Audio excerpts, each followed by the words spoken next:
Apprends à te taire, écoute. Entends-tu le chant de l'éternité? Bonjour à tous, je suis ravi de vous retrouver pour une nouvelle vidéo dans laquelle je vais vous parler du chant de l'éternité tel qu'il nous a été transmis par Selim Aïssel.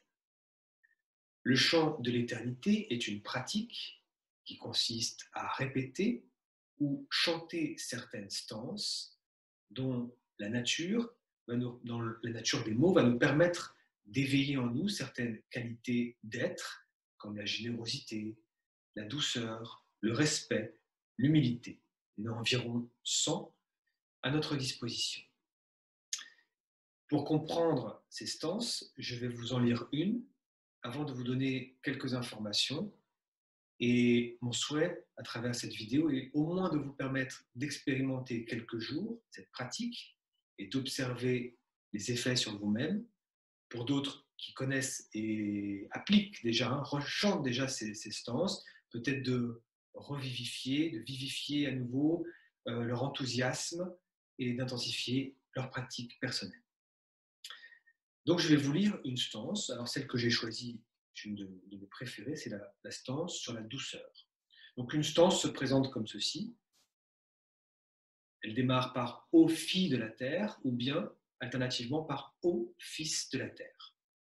Donc là, cette stance, la douceur, démarre ainsi. Ô fille de la terre, je veux t'enseigner la douceur, celle du sourire sur les lèvres et des paroles toujours bonnes, celle du regard attentif et celle des mains qui s'ouvrent pour donner et enfin recevoir. Là, vous avez une stance qui est extrêmement importante, celle de la douceur, qu'on va utiliser d'ailleurs tout au long de notre partage. Alors, pour comprendre les stances, maintenant, on va voyager un petit peu, je vais vous emmener un petit peu en Inde avec moi. Il va nous falloir un petit peu observer ce qu'est un mantra. Ça veut dire que les stances et les mantras se rejoignent complètement sur un chemin spirituel, sur un chemin intérieur.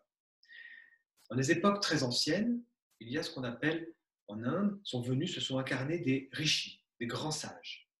Et ces grands sages ont transmis certaines méthodes, certaines pratiques afin d'aider l'être humain à poursuivre son chemin d'évolution intérieure, ne pas sombrer dans la bestialité, l'animalité ou des penchants qui le conduisent sans cesse à des formes de souffrance. Et donc, ils ont transmis ce qu'on appelle des mantras, dont un des plus célèbres que vous connaissez, le fameux Om. Ces mantras, on pourrait les définir ainsi, le mantra est une énergie mystique contenue dans une structure sonore. C'est-à-dire, vous êtes, je pense, d'accord avec moi, c'est que chaque mot possède une forme d'énergie. Si vous êtes encore perplexe à cette idée, si maintenant je vous insulte en utilisant des mots grossiers, vous allez les ressentir d'une certaine manière. Si maintenant je parle de manière douce, bienveillante, vous allez ressentir les choses d'une manière totalement différente. Ça signifie donc que les mots, en eux-mêmes, de par tout ce que l'humanité leur a fait contenir en les utilisant, possèdent une certaine force et ont un certain impact quand on les utilise. Et en plus, quand on y mêle une certaine émotion, bien évidemment, ils ont un impact d'autant plus fort. En ce qui concerne les mantras, on est dans un niveau beaucoup plus élevé, puisque la transmission de ces mantras s'est faite avec des êtres spirituels d'une nature beaucoup plus élevée que celle de l'être humain. Et donc, ils ont comme insufflé dans des structures syllabiques, certaines incantations, un type d'énergie qui va permettre à l'individu, au cheminant, au pratiquant, quand il les répète, de purifier, de se purifier au niveau du mental, au niveau des émotions et au niveau de son corps physique. Eh bien, pour les stances, c'est exactement la même chose. C'est-à-dire qu'en les répétant, qu'on soit d'ailleurs sur un chemin spirituel ou pas. L'avantage, on va dire, des stances, c'est aussi ça, c'est-à-dire qu'on n'a pas nécessairement on va dire, le besoin d'être sur un chemin intérieur ou spirituel, mais simplement on peut les pratiquer comme une hygiène de vie pour ses pensées, ses émotions et son corps. Donc en les répétant, en les chantant, c'est encore mieux, on y mêle un aspect on va dire, émotionnel, qui va permettre progressivement de nettoyer l'inconscient, notre inconscient, nos pensées, nos émotions et notre corps physique. Alors vous me direz, pourquoi pratiquer? Pourquoi faire ça finalement? Alors, on en vient à cette pratique pour une simple et bonne raison, c'est qu'à un moment donné, dans la méditation ou dans le travail d'observation de soi, ou pas nécessairement, hein, vous pouvez même après cette vidéo, vous pourrez vous en rendre compte par vous-même, vous le savez déjà, c'est que la pensée tourne en boucle. Elle tourne, on va dire, sans qu'on décide réellement une direction. Sauf quand on étudie un texte, sauf comme là, pour vous préparer un petit peu ce que je vous raconte, j'ai dû un petit peu minimum préparé pour être cohérent et assez structuré dans les étapes que j'allais définir. Mais sinon, ça tourne et ça tourne. Donc, on ne donne pas de direction. Hein, vous avez envie de regarder la télé, vous regardez la télé. Vous avez envie de prendre un bain, vous prenez un bain. Vous avez envie de manger un gâteau au chocolat. Soit nous sommes, on va dire, dirigés constamment par une forme de pensée mécanique. Soit cette pensée est freinée par une forme de juge intérieur qui dit ah non, non, ça, il ne faut pas faire ça. Dans les deux cas, ça reste une forme mécanique. Donc ça, c'est la première chose à constater. La pensée est mécanique et c'est elle qui nous dirige. Hein, c'est-à-dire que ce n'est pas nous. Prenons que dans le yoga, on part du principe, sur un chemin spirituel, que nous ne sommes pas la pensée. Elle est un outil à notre disposition. Ça fait quand même toute une différence. Donc cette pensée tournant. Deuxième chose à comprendre, vous allez peut-être manger tout à l'heure ou vous venez de manger, on se donne certaines nourritures. On décide, on va dire, de se nourrir d'une certaine manière. Voilà. Pour nourrir le corps physique et nos besoins, on va dire, fondamentaux. Et maintenant, imaginez la chose suivante. On a la possibilité d'apporter un bon plat à ses pensées. C'est comme quelque chose de vraiment la haute gastronomie, hein. Pas un petit snack, on va dire, je n'ai rien contre les snacks, mais vous voyez, la malbouffe, entre guillemets. Eh bien, c'est possible. Et comment c'est possible? Soit par l'utilisation d'un mantra, soit pour nous, ce qui nous intéresse là, le chant et la répétition d'instances. C'est-à-dire que là, c'est moi qui vais décider quelle nourriture j'amène au monde de mes pensées et au monde de mes émotions. Et je deviens un petit peu plus maître de moi-même. Et en plus, en faisant ça, c'est-à-dire que non seulement je me nourris positivement, je décide de me nourrir positivement, et en plus, progressivement, on va observer, assister à un nettoyage de son inconscient qui va nous être très, très bénéfique. Avant d'aller plus loin dans ces informations, je vous propose d'écouter quelques instants un passage issu des paroles qui guérissent, donc je suis basé sur le chant de l'éternité, et les quelques indications de Selim Aïssel sur le chant d'éternité et la répétition, le chant de ses stances. Et je vous retrouve tout de suite après. Les stances, l'écrit le plus important, par Selim Aïssel. Les stances contiennent non seulement le deuxième aspect du travail, c'est-à-dire le comportement extérieur, mais également tout l'enseignement théorique et pratique. En fait, elles contiennent tout. Je disais récemment à un petit groupe qui se réunit pour travailler les stances que parmi tous les écrits, le seul qui durerait est le chant de l'éternité. Tous les autres écrits dureront 50, 100, peut-être 200 ans. Les stances, elles, vivront 1000 ans. Quelqu'un m'a dit récemment, lorsque je l'ai lu pour la première fois, je me suis dit, voilà un écrit qui est vieux de 1000 ans déjà. En tout cas, c'est l'écrit le plus important. Et du point de vue de la psychoanthropologie, on peut considérer que les stances est le premier écrit du 3e millénaire, d'un nouvel âge qui a ses racines dans l'ancien. Beaucoup d'attitudes nobles sont décrites dans les stances, et lorsque vous lisez les stances ou les chantez, vous voyez que chacune d'elles est une pratique.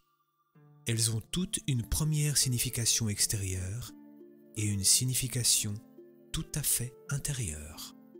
Pour comprendre les stances, l'être humain doit recevoir une information particulière. Il est ainsi fait qu'il ne peut rien comprendre par lui-même. Ayant reçu cette information, il peut la vérifier. Et quand il l'a vérifiée, alors seulement il peut la comprendre. Certains se demandent pourquoi nous chantons l'enseignement. Nous le chantons parce que nous avons l'espoir que les notes portées par la musique vont au-delà de l'esprit qui comprend et qu'après, elles vont vraiment aller dans le cœur. Et là, dans le cœur, au-delà de l'esprit qui comprend, nous avons un autre espoir. C'est que du cœur, elles passent dans la vie. Et en plus, si vous chantez des stances, et si vous essayez d'entrer vraiment dans ce chant, vous verrez qu'elles vous apportent de la joie.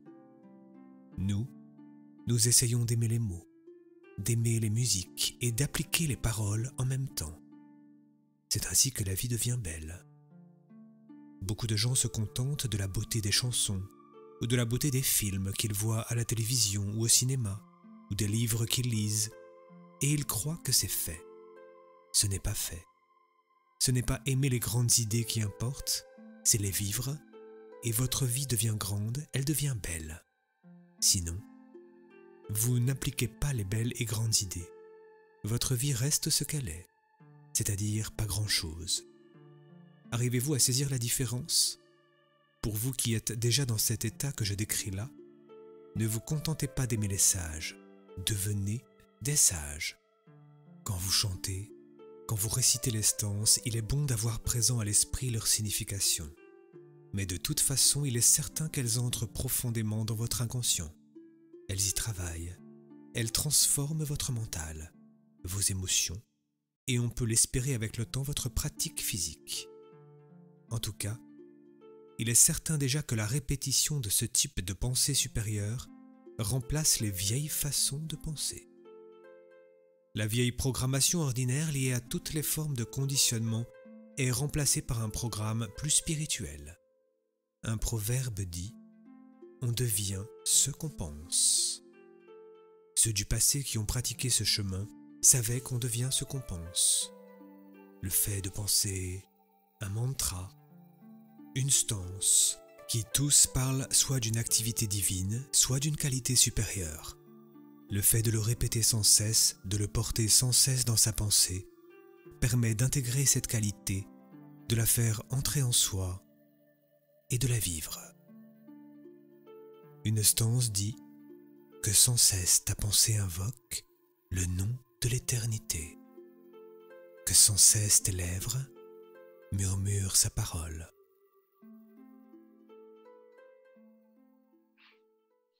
Avec ces belles informations qui nous ont été transmises, ça donne envie, pour moi en tout cas, de pratiquer et de continuer la régularité de ma pratique sur la répétition de ces chants de stances.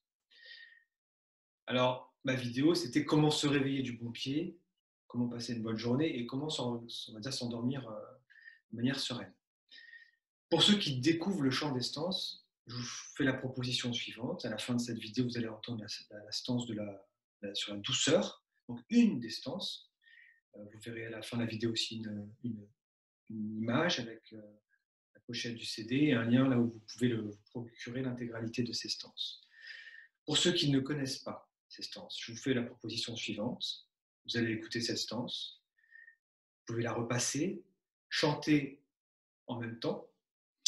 Une fois que vous avez fait ça, je vous propose pendant une journée de décider quand vous êtes seul de la chanter, quand vous êtes avec d'autres, mais que vous avez la possibilité de la chanter intérieurement, de le faire également.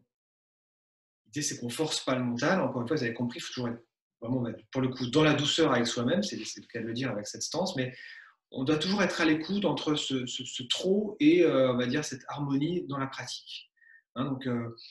Et faites ça peut-être 1 ou 2 journées avec cette stance. Et observez ce qui se passe. Observez si ça vous donne envie de poursuivre ce chemin ou de l'arrêter. Pour ceux qui connaissent déjà cette pratique des stances, même pour ceux qui débutent, je vous propose la chose suivante. Moi, j'ai expérimenté quelque chose le matin et le soir. C'est-à-dire que je suis encore dans mon lit et je décide d'une stance du matin et d'une stance du soir. Alors pour moi, la stance du matin, c'est la stance de la douceur. Et la stance du soir, elle peut être variable. Ça peut être la stance de l'espérance, la stance se souvenir de l'éternité.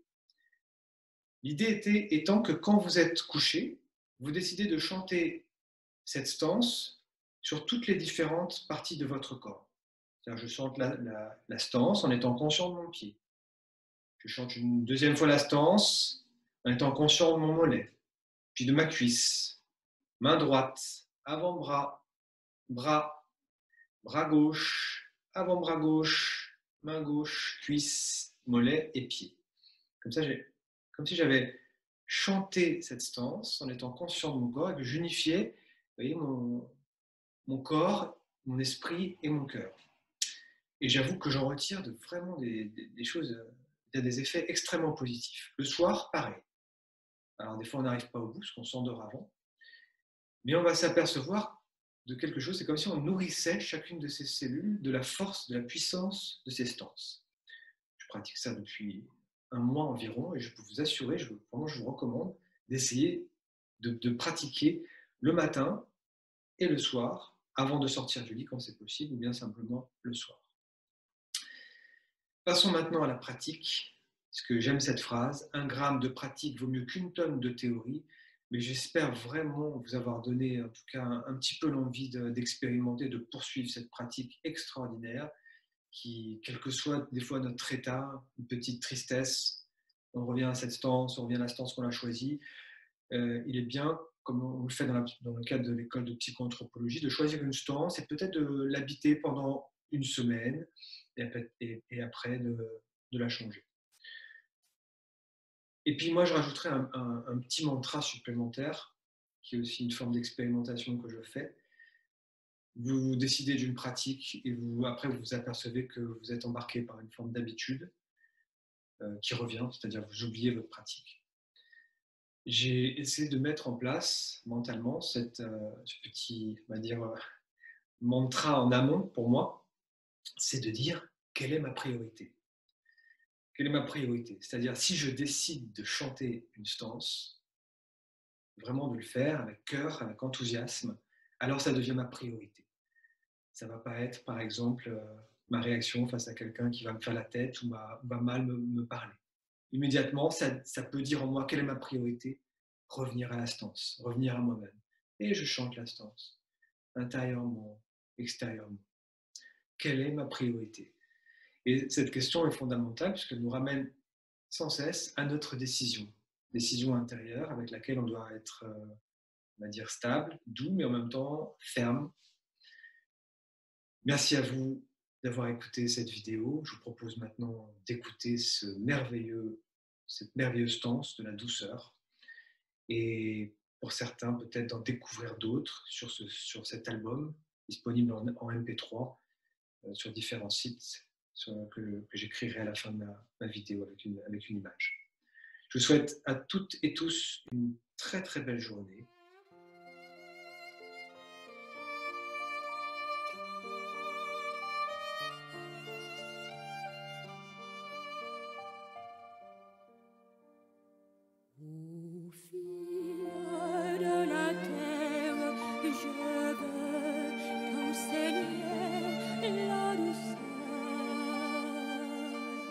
Celle du sourire sur les lèvres et des paroles toujours bonnes, celle du regard attentif et celle des mains qui s'ouvrent pour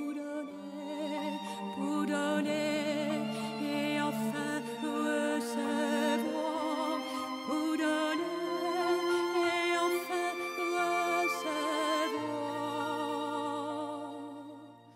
Ô fille de la terre, je veux t'enseigner la douceur,